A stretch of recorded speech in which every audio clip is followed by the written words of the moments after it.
On the news, Senate receives 2025 FCT statutory budget of 1.7 trillion naira for consideration. House of Reps throws out bill on rotational presidency. Those in support of the motion for 1 to 7 to progress to constitutional review, say aye. Those against, say nay. The nays have it. Plus, Jigawa State House of Assembly moves to boost food security, passes for second reading a bill to establish Agricultural Innovation Agency. Is to change from the to new form of agriculture.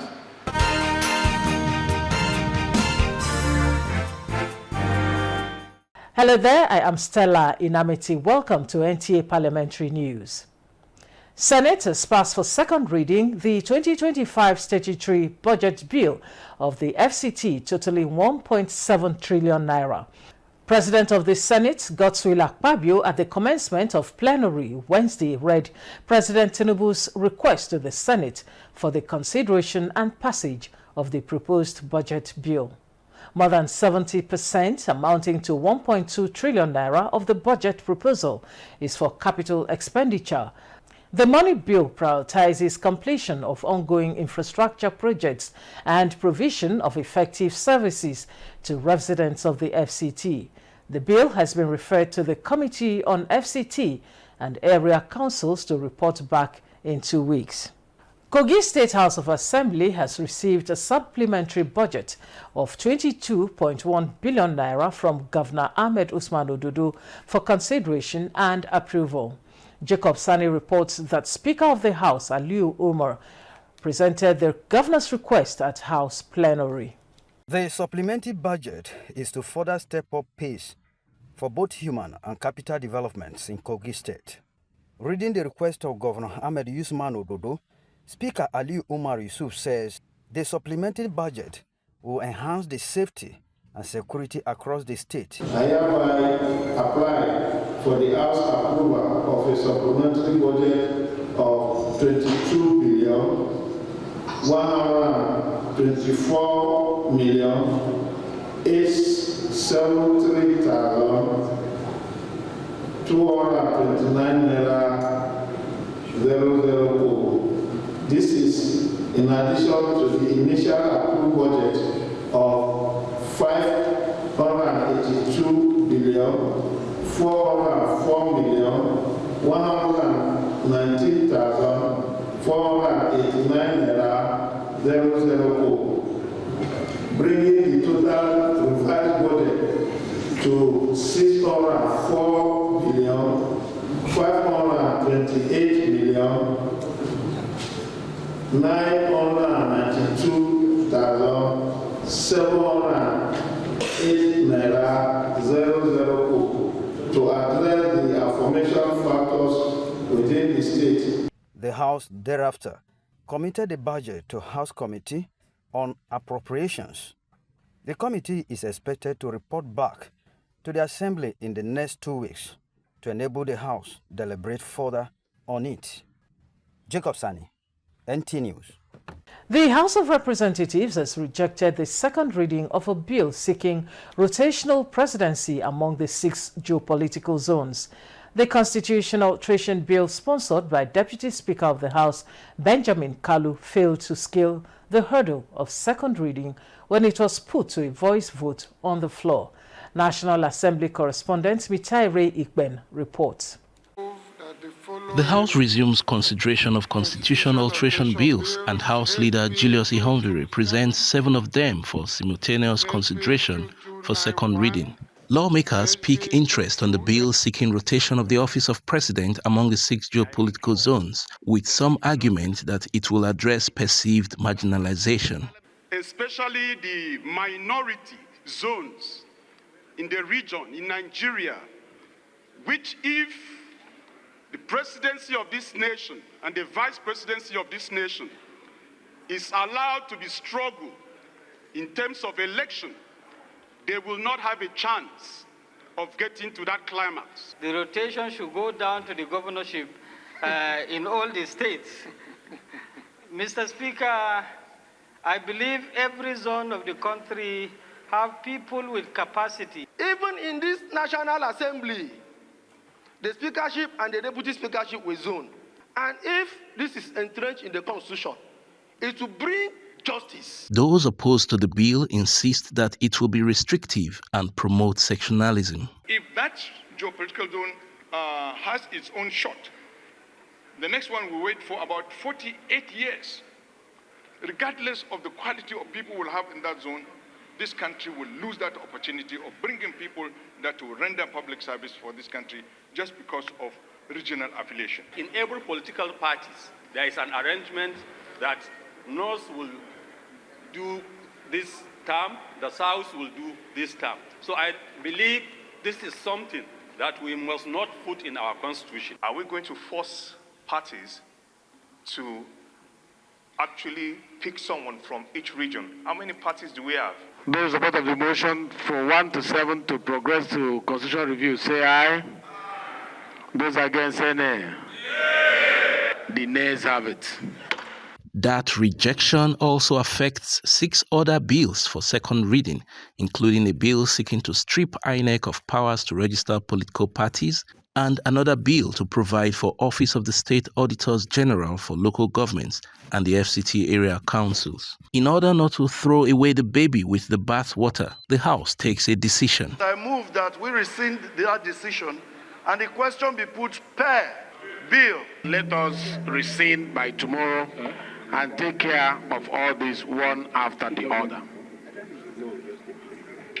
In a separate resolution, the House mandates its Committee on Basic Education to invite the management of the Universal Basic Education Commission, UBEC, to provide report on implementation of free and compulsory education for every child in Nigeria. From the National Assembly, Mitaire Ikben, NTA News. The House of Representatives says it would continue to enact laws that align with national development goals and have direct impact on the welfare of Nigerians. Speaker of the House, Tajuddin Abbas, stated this at an inaugural National Policy Dialogue on the legislative agenda of the House of Representatives, which held in Abuja. National Assembly correspondent Mitaire Ikben reports. This inaugural National Policy Dialogue solicits feedback on the 8-point legislative agenda of the 10th House of Representatives. It is part of Parliament's quest for appraisal and suggestions to build consensus on areas requiring legislative attention. Facilitate the speedy passage of the national labor laws, which will be brought before the House in a short time to come. These bills include Labor Standard Bill, Collective Labor Relations Bill, Occupational Safety and Health Bill, Labor Institutions Bill, the Nigerian Social Insurance Trust Fund Act 2010. The Federal Ministry of Agriculture and Food Security is currently reviewing all the various laws that affect agriculture, because we are working to make agriculture a business. To improve business and investment environment in the country, and this, of course, entails some legislative measures. As legislators, we must enact laws and support proactive, intelligence-driven security measures. Ensuring that the state policing question is appropriately addressed by the 10th House of Representatives. No matter the language we have used in crafting this agenda, it will not bring transformation. What brings transformation is not what we know, it is what we do. The leadership of the House takes pride in 198 bills passed at mid-term out of more than 2,000 bills introduced, which are crucial to economic prosperity and the emancipation of the masses. We have enacted critical legislation such as the anti-doping law, the student loan law, and the data protection law to drive change, secure our communities, and protect the welfare of our people. We will continue to act with courage and with determination. Nigeria is witnessing a paradigm shift, a transition from potential to performance, from challenges to solution, and from despair to hope. The 8 points legislative agenda reveals the aptness to the nation's critical challenges and capacity for national transformation. The House hopes to sustain the national policy dialogue to promote an open parliament. Mitaire Ikben, NTA News. And now we have Honorable Aderemi Osenim, member representing Ibarakba East Ido Federal Constituency of Oyo State, who will share thoughts with us on the second anniversary of the 10th House of Representatives. Welcome to the news, sir. How would you rate the performance of this House of Representatives in the last 2 years? Well, that's a very interesting question. And if I need to review the last 2 years of our activities, I want to tell you sincerely, this 10th Assembly is the best assembly in Nigeria as a nation we ever had since the return of the country to democracy. We have been involved directly or indirectly before now. But as of today, I am personally involved. There is no organization that can grow beyond its leadership. The success of any organization is a function of the leadership or the capacity of the management. The current Speaker of the 10th National Assembly, by my own assessment of what I have been reading and what I knew as far as the National Assembly is concerned, the Right Honorable Speaker of the 10th Assembly, Right Honorable Tajuddin Abbas, PhD, has really turned around the whole National Assembly of the House of Representatives much more better than every other assembly in the country. Okay. Going by the agenda, which was the focus of the policy dialogue, what specifics can the House boast of? When you look at the leadership structure in the area of the Committee in Service Delivery, I think almost every one of us in the National Assembly, that is the 10th National Assembly in the House, we are all happy with his leadership conduct, the way he works, the way he manages the members, and all the decisions that have been taken so far, at the House level. Two, when you look at our activities, unlike how it used to be, people used to call some House rubber stamp to the executives. But to me, this 10th Assembly, from what Mr. Speaker, who has been the leader of the Assembly, has done so far, so good, is a way of complementing the executive so that the entire country will be able to benefit in the dividends of democracy. When the executive brings in whatever they desire that should be beneficial to the country, this 10th Assembly has been a major, playing major role in ensuring that all the few of the governments in the area of bills, in the area of policies that they were bringing to the National Assembly were gladly received, and we were giving them the support that is needed for the benefit of Nigerians as a whole. Let me give you one or two examples where I feel that this current 10th National Assembly have performed beyond expectation.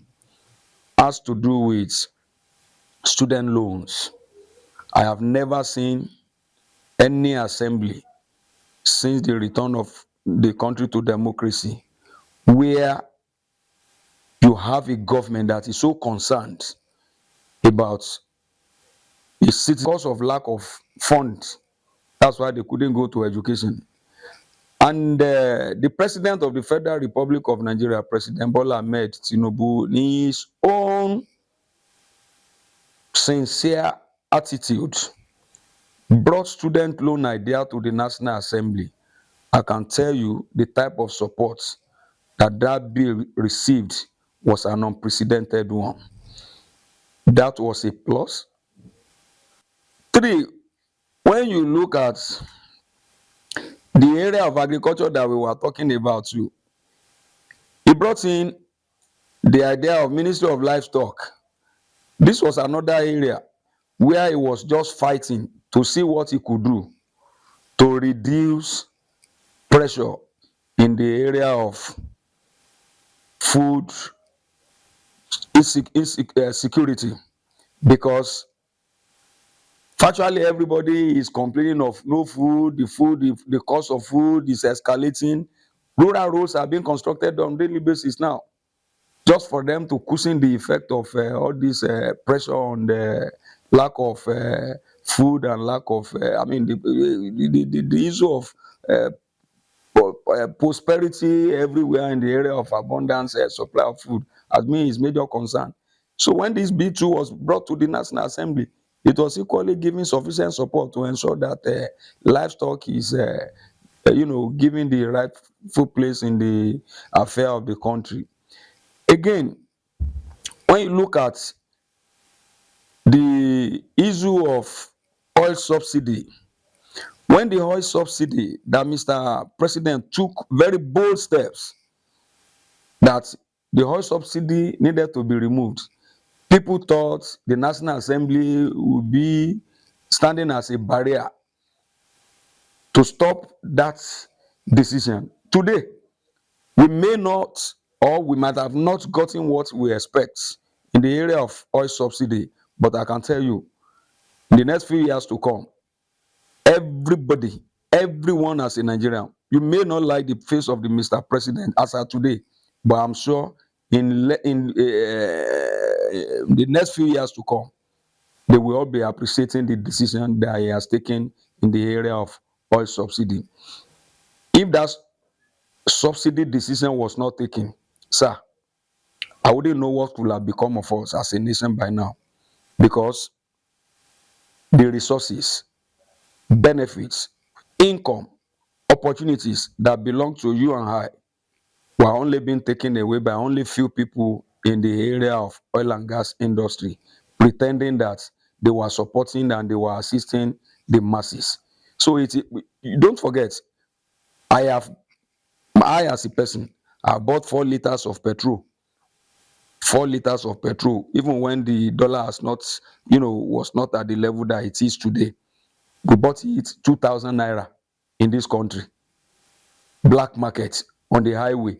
So if you could buy 4 liters of petrol at 2,000 naira at that time, 5, 6, 7 years ago, because of lack of petroleum products, because of scarcity, you keep on paying for what you cannot even receive. In fact, there was a day, I suppose, I thank God for the grace of God, I would have been killed because of this so-called oil crisis. When I bought, on my way to Benin, I bought petrol on highway. The petrol was already mixed with water. So immediately I pour it into my car engine. In less than 1 kilometer, my car was just jacking. We were almost crossed by a trailer behind that was coming behind us. So we would have been killed in the process. So if we keep on struggling in this order, just because you just don't want to say the truth, you keep on managing, keep on struggling. So we're only delaying the day of doom.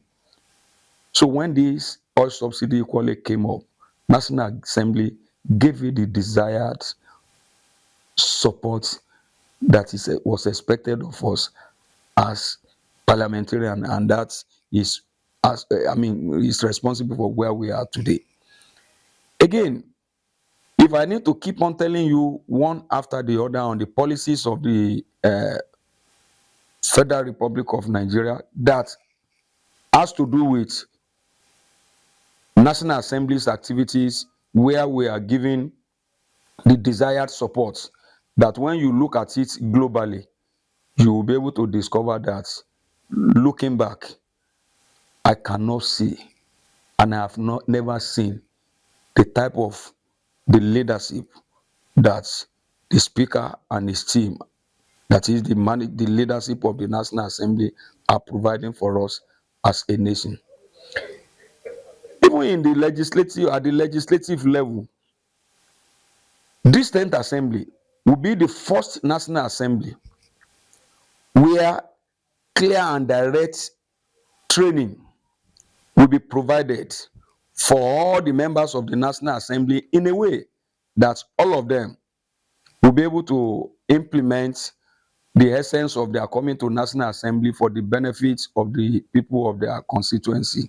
So, in a nutshell, I think we really need to appreciate this current National Assembly for the good work that we have been doing. Thank you for coming on the news. Now we pause for some messages. The news continues in a moment.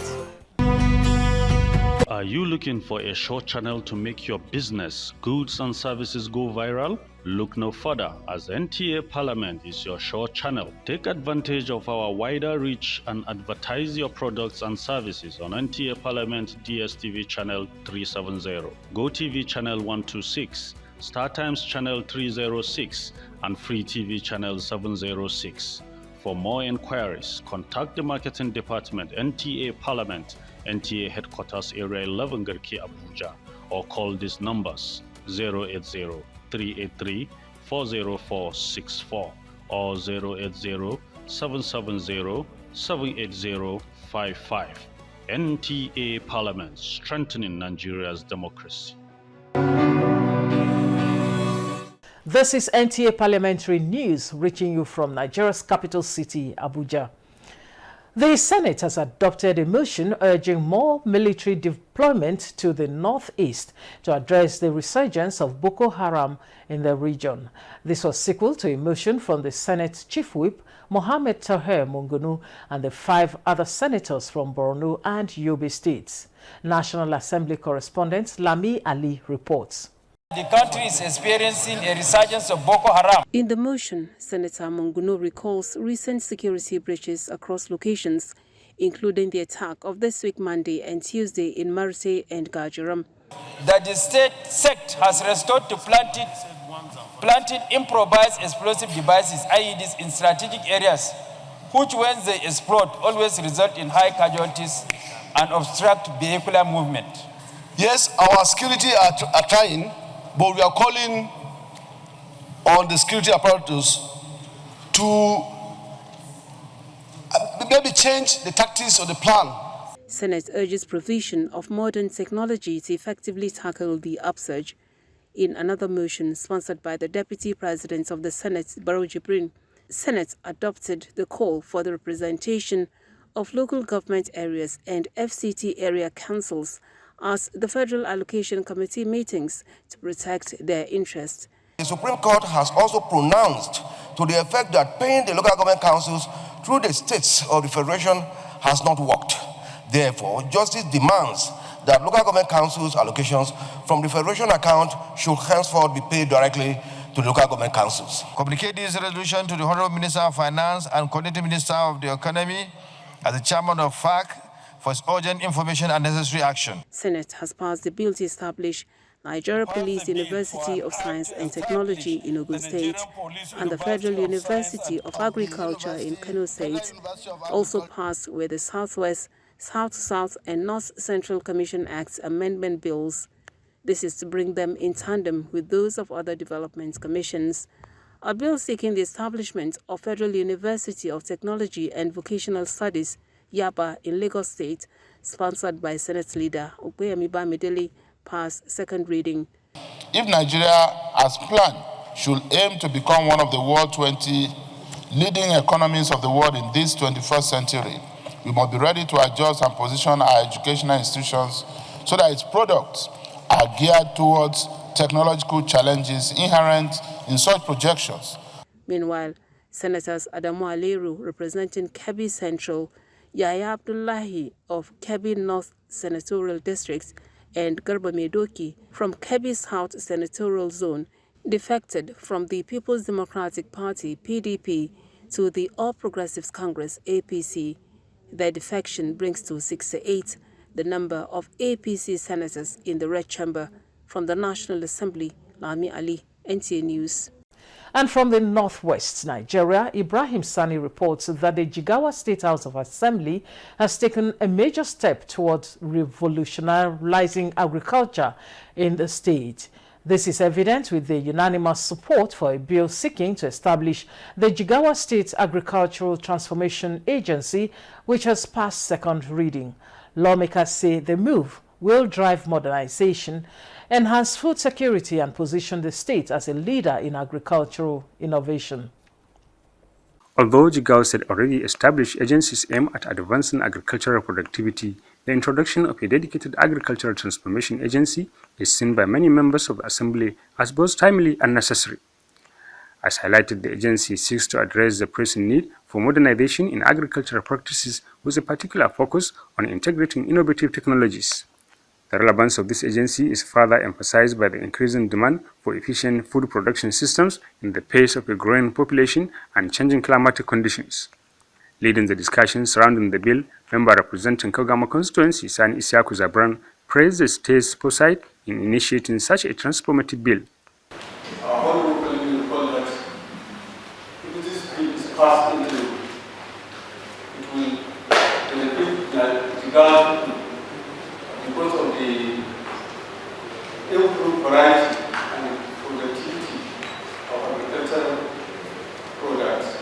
We have to understand that our population in Jigawa State is getting to 7 million plus.